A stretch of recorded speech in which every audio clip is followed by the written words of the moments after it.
నమస్తే middle classes అమ్మాయిలు స్వాగతం. నేను ఈరోజు మీకు చూపిస్తున్న వంట పప్పులో పండు మిరపకాయల పచ్చడి.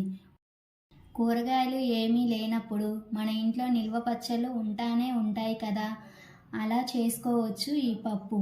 నేను ఈ పప్పులో వేసింది పండు మిరపకాయల పచ్చడి. చాలా బాగుంటుంది. ఈ పప్పు నేను ఎలా తయారు చేస్తానో చూపిస్తాను. మీరు కూడా తప్పక ట్రై చేయండి. ఈ వీడియో మీకు నచ్చినట్లయితే లైక్ చేయండి. పప్పులో పండు మిరపకాయల పచ్చడి ఎలా చేయాలో చూద్దాం ఇప్పుడు. ఒక కందిపప్పు తీసుకున్నాను. ఒక కప్పుకి 2 కప్పుల వాటర్ తీసుకొని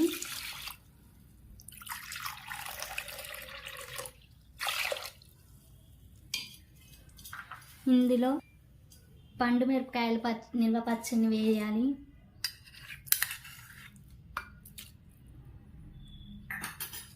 అలాగే ఒక పెద్ద ఉల్లిపాయని కూడా వేయాలి. ఇందులో పచ్చిమిర్చి కూడా వేయము. రుచికి సరిపడా ఉప్పు వేసుకోవాలి. ఉప్పు కూడా చూసి వేసుకోవాలి. ఉప్పు పసుపు రెండింటిని ఇలా 1/2 టీ స్పూన్ వేయాలి.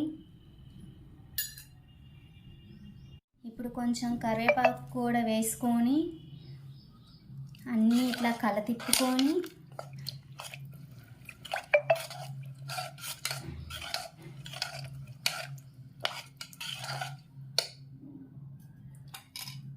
ఇది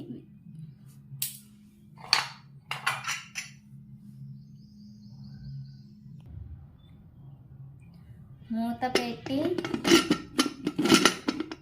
దీన్ని 5 or 6 విజిల్స్ వచ్చేదాకా ఈ పప్పుని ఉడికించాలి. 5 విజిల్స్ వచ్చిన తర్వాత పప్పు ఎట్లా ఉందో చూద్దాం.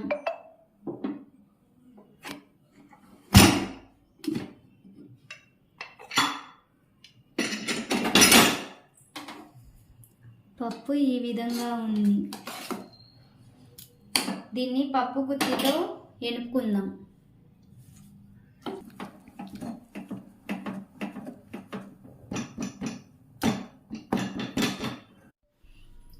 ఈ ఎనిపిన పప్పుని తిరగమాత వేసుకుందాం. 2 టేబుల్ స్పూన్ల ఆయిల్,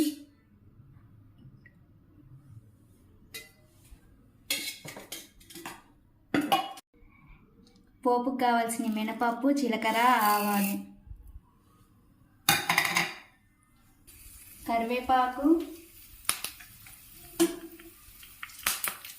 2 ఎండుమిర్చి రెప్పలు,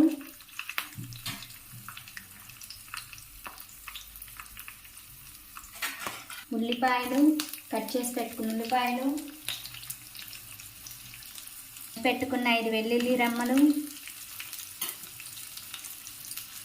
వీటన్నింటినీ మిక్స్ చేసి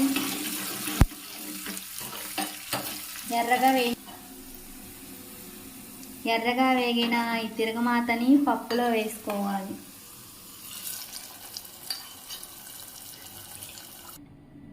పప్పులో ఇలా సన్నగా కట్ చేసుకున్న ముక్కల్ని వేసుకుంటే తినేటప్పుడు పప్పులో అలా ఉల్లిపాయలు క్రంచీగా తగులుతాయి పంటికి.